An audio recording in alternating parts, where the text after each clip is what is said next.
But if you take your point about Israel and the propaganda, well, look at what happened to Qatar. The gas field of Ras Laffan, which produces around 15 to 20% of the liquid natural gas of all that the globe needs in order to continue functioning. I mean, that got bombed and effectively shut down for between 3 to 5 years.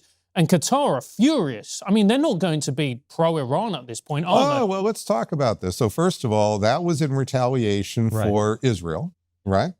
And what happened here? The Qataris said their statement exactly is, we're mad, but just so you know, everybody, we're not getting in this fight. We're going to stay diplomatic, just so you know. So they reinforce neutrality here as a result of this. Even President Trump said he's not happy with what Israel did, and it's because, and Bibi promised not to do it anymore. Right? Well, yeah, I wouldn't count on. I don't think anybody's counting on that. What I'm trying to get at is your point, which is this was a retaliation for Israel striking Iran's gas facilities, which even President Trump didn't want to happen. That's right, and so that means President Trump can't end this war on his own. He can pull out on his own, but that's not going to end the war, because it's not going to end Israel's attacks, it's not going to end Russia's intelligence to Iran, and it's not going to end Iran's control of the Strait of Hormuz, and therefore 20% of the world's oil. So what you have is a situation where, as I'm getting back to this, President Trump is on the horns of a real dilemma, because it's lose here, lose there. And so it's a matter not of where is there a gain versus a loss. It's a matter of assessing which loss are you, it's pick your poison. Which loss do you want to take? And just to be clear, Bob, option one, which you've described in quite a bit of detail, is you pull out now, you leave Iran with control of the Straits of Hormuz, you leave the current regime in place, you still haven't got control of their nuclear material, and that doesn't seem like a win to me. Well, it's actually hugely risky. Of course, there's all kinds of risks related to that. The other option is what we started talking about, which is you put Marines on Kharg Island, you put Marines on the coast of the Persian Gulf to try and control it. Can that work?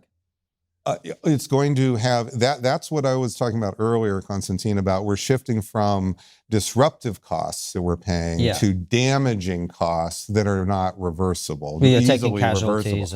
Well, you're going to take the amphibious operations. This is Saving Private Ryan. So let's talk about that military dimension. So the principle here, because I know you have a very smart audience here, is exposure. That's the key thing, and I'm sure you're used to risk exposure. So same thing with the military tactics. The attacker, in order to take ground, always has to get up and expose themselves over the ground they want to take. The defender can be in foxholes and be behind things and camouflage and so forth. So that's why the defender always has a 3-to-1 advantage at the tactical level. It has to do with this issue of exposure. Well, that issue of exposure is at its maximum in amphibious operations, because the water is, there's no cover on the water, okay? You've got the now Russian intelligence kind of even exacerbating that, you see what I mean?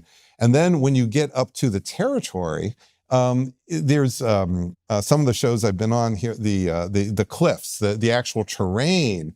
This is some of the most difficult terrain to try to control, because you've got mountains, you've got stretches of beach. So for the defender, there's all kinds of crevices and crannies and things like that here.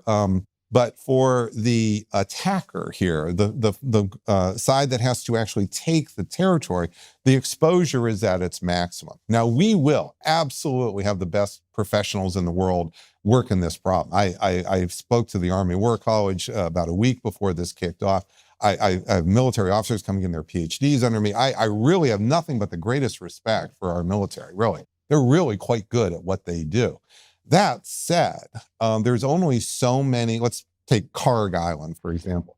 There's only so many ways you can approach Kharg Island, and that will have been assessed not just by the US military for decades, but by the Iranian military, and they will know their terrain better than anybody else. As much as we think we will be able to assess their terrain, they will know their terrain. So if there's a possibility, I'm not saying there is, for surprises here, we will have some tricks up our sleeve. They may have tricks up their sleeve. But overall, it's about length of time of exposure. The longer the time of exposure, the transit time to go from like the Strait of Hormuz up to Karg is going to be, I don't know, somewhere between 12 and 20 hours here for the amphibious, those big, and they're big hunks of metal. These are the things that you're going to be able to eat. The most easy targets to find are big hunks of metal in open water. So they're going to be exposed for long periods of time. You will do everything possible to defend them, without a doubt. But that's a lot of time. And then when they get there, there's going to be hours to get on and actually control before they can get under cover. So if you watch the opening of Saving Private Ryan, it's very similar. You've got to cross the open area and be exposed. Then when you get on the other side, now you can go pillbox to pillbox, and you got some cover too. So it's not as if you can't. And so I'm fully expecting we're going to win. I'm not saying we won't take the ground. It's really a matter of the cost, and I can't give you a number. We haven't done any amphibious landing like this in so long, up against really this kind of a determined enemy. It's going to be very difficult to put numbers on this. I think this will be hard for General Kane, our Joint Chiefs. He will be asked by President Trump how many are going to die. And I think it's going to be hard for him, not because he's going to be, sort of a dovish or not want to give the numbers. It's just going to be hard because he's going to have to go back to, well, when we did this in World War II. I mean, where are you going to go to find the good, actual, deep analysis of this, you see? And part of the calculus, I imagine, in any president's mind at this point is what happens afterwards. At least I hope it is, which is we'll take hundreds of Marines as casualties, God forbid. Now what? Well, and then let me say the next piece. So we've only focused on the military casualty piece. As this is happening, from Iran's perspective, this is now a much bigger threat to actually achieve. Now we're bringing ground forces in. So remember, I've said air power alone has never toppled a regime. That's over 100 years. Sometimes you put ground forces in, you can do that. Okay, so Iran's going to know that, and they're going to, even if they don't know it, they're certainly going to feel it right away. So once this even starts, even though it'll be, described as limited, they're not going to Tehran, we'll say all that, I'm sure.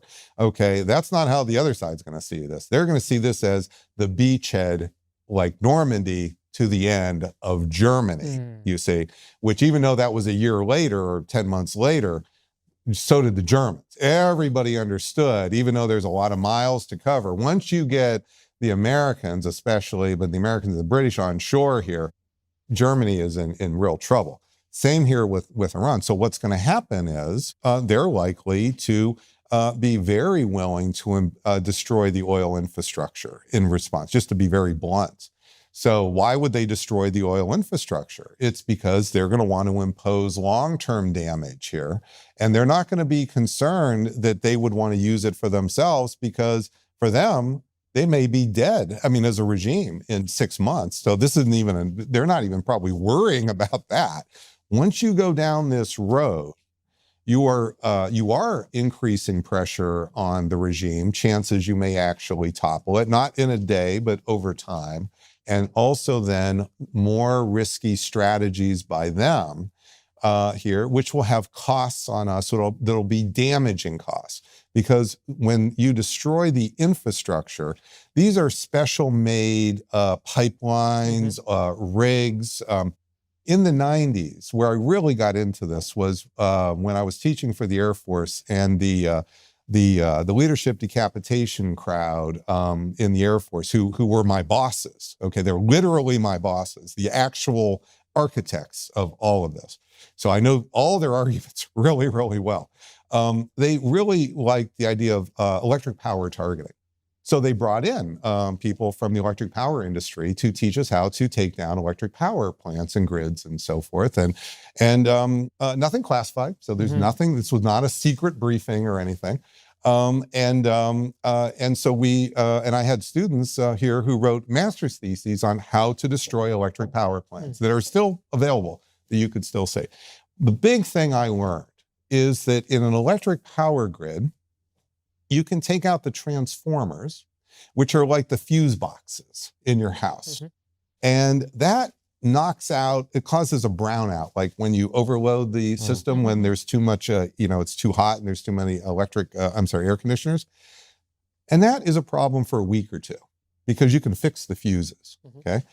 But if you go after the actual infrastructure, which is the generating halls, and you destroy the generator halls, they're out for a minimum of 6 months, maybe a year, because those larger pieces of equipment that are the actual infrastructure, this would be the equivalent of these transmission pipelines that are going from the land to the tankers and things like that. These are special designed. There's not bunches of them laying around. So when you start to destroy that, and that's what's happening in Qatar. So what happened in Qatar is they didn't just hit a little LNG. They went after some of the infrastructure, and this is, again, moving up the escalation ladder to damage. And that's why the Qataris are mad, because that is out for a minimum of a month, maybe 3 months, because and that assumes they're even going to fix it, because if they fix it, Iran could do it again. So you've got a situation where the damage here is not reversible. Like the shipping could be reversed because Iran will just simply say, you can pass. Once you start not taking out and destroying the actual big pieces of the infrastructure, this is months. And that starts to dovetail with what the economists are now telling us in the newspaper, which is you don't have to worry about the price of oil until it stays that way for a month or two. Then you'll get a recession. And everybody says, that's so comforting, because we know it could go right back down, right? Not if you destroy the infrastructure. Once the infrastructure is taken out, now you're in that months period. And I can't give you a more precise estimate because I don't know exactly what the damage will be, but I'm trying to lay out the principles here. There's nothing, you just need to have spent 30 years to figure out how to take down economies and what that looks like for real. And this is what this looks like here. And this is also, by the way, not something that you do when you're a pilot in the Air Force. You don't spend 6 months, a year, 5 years studying the enemy oil and gas grid and so forth. What happens is once you get in the crisis, you bring in, people to give you advice, and you try to do your best by staying up and pulling all-nighters. So again, I've spent long periods of time thinking about how air power and other military instruments actually interact with economies. And this is what I'm trying to explain, which is we're about to move from what I call disruption to lasting damage. And that is going to put us in the OPEC 73 territory. So that's why you see me really, really ginnying up coming on your show.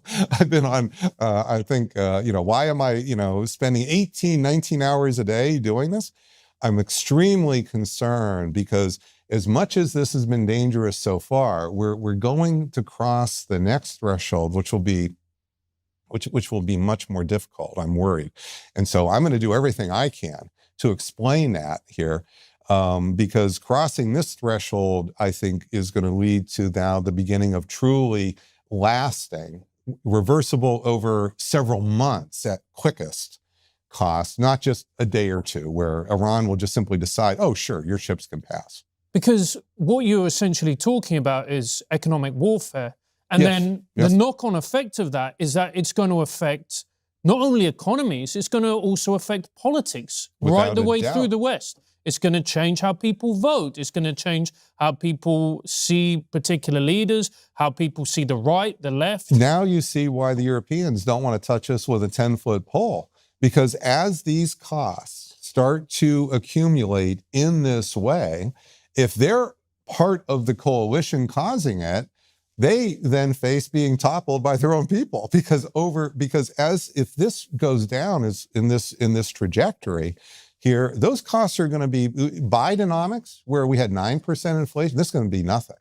Okay, and it's going to be that way. The ground war is not just something that you can do and then take back. What you're doing is you are sending the most credible signal that you intend to use ground forces to topple this regime. You can say all you want, you're never going to do that, okay? If you're on the other side and it's your survival that's on the stake, you don't believe this for a moment. Just like when we laughed about Netanyahu promising not to bomb. So you're really going to take President Trump at his word that he would never think about using, never think about doing it. No, you're not going to do that. You are going to see that what's coming at you is not just one hand of the gorilla, which was the air power, but now it's the other hand and both legs of the gorilla starting to get really, again, D-Day, Saving Private Ryan, Normandy, June 1944 leads to May 1945. And it's also not only going to affect the reputations of certain politicians at home, this is really going to damage Israel's international reputation, because there's a lot of people on both sides of the political spectrum who are looking at Israel and going, you started it, this is your fault. Do you agree with that? I think the blame game has already started, because when a victory has 1,000 fathers, to defeat is an orphan. Well, that's what you're seeing here. So everybody's now starting to try to tack to what they should, because they're seeing which direction this is going. And who are you going to blame? Well, I don't think you can easily blame the U.S. military. I mean, there may be some people that'll try to do that, but I don't see how you blame them. They've been like tactically superb through this. They've saluted when the president has said jump. They said yes, sir, and so forth. So I don't see how you blame the military. I don't see how you blame the Democrats here. They have no power, and they were blindsided by this whole thing. So I don't see how you say, well, they are the ones who wrecked the whole thing. So I don't see how you blame them. So I think it's going to basically start to come down to Israel and President Trump and the Republicans, which there's always been this division inside of MAGA. About half against foreign wars and the other half, more on the other side. And that you saw that with Ukraine. Well, this is the same thing. It's the same split within MAGA. MAGA's holding together at the moment in the opinion polls only because they're supporting Trump, and but as this unfolds and as you get into the midterms and in the summer, the way I say this is that I think Trump is going to start to have an LBJ problem. So if he crosses this Rubicon and he goes down this road, I see that this stage is going to go on for quite some time. And I think that's why the $200 billion request is coming through. They want to put that request through now, because if you cross this Rubicon, I'm not saying he's going to do it, but I think it's 75% likely, you're going to need to spend $200 billion and more. This is going to be very expensive. So you're going to have this war is going to go on. And as that war goes on, this is where the real problems for the senators and the House members are going to face when they run for re-election in the midterms. And so you already had a situation before this where there was likely a modest blue wave coming, where the Democrats would win the House and maybe a few seats in the Senate. Not quite clear they would take the Senate. Here, in this situation, you could see a much bigger blue wave coming. And why do those House members and those senators want to just go home? I don't think they're going to. And so I don't know what they will each make, just like the Gulf states. This will fracture the coalition of MAGA. And it won't be necessarily cleanly in a division. It'll be more like what I'm describing. When coalitions fracture, typically what happens is the actors that are part of it start to go their own way. And it's not clear that it'll all break in one way. I'm not saying they'll all break against Trump either. It's going to be probably seat by seat, state by state, but it's not going to be the unified situation it is today. It's going to be this more fractured situation. And so those are the real political costs that are coming.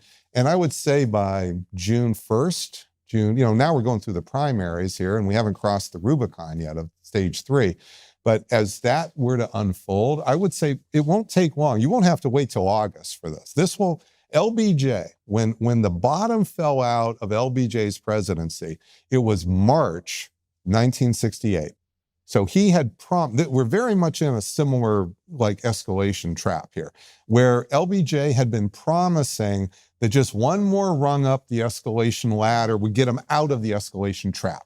Everybody realized by end of 67, we were in an escalation problem because the VC were getting stronger and stronger and taking territory, actually literally taking territory. And then what happened is he kept promising it, and there was a spectacular event called the Tet Offensive. Mm-hmm. The Tet Offensive was at the end of January 1968. And what the VC did is they, over a period of just a few days, they did a parallel attack across multiple different fronts at the same time, multiple different of our bases at the same time. And they lost each and every one of the individual battles. 25,000 of them died, apparently, in just these week or so to do this offensive. This led to the political bottom falling out of the Vietnam War. So as I've often said, we won every battle in the Vietnam War, including in the Tet Offensive. We lost the war because what they did was a political strategy, similar to the horizontal escalation strategy that Iran is doing.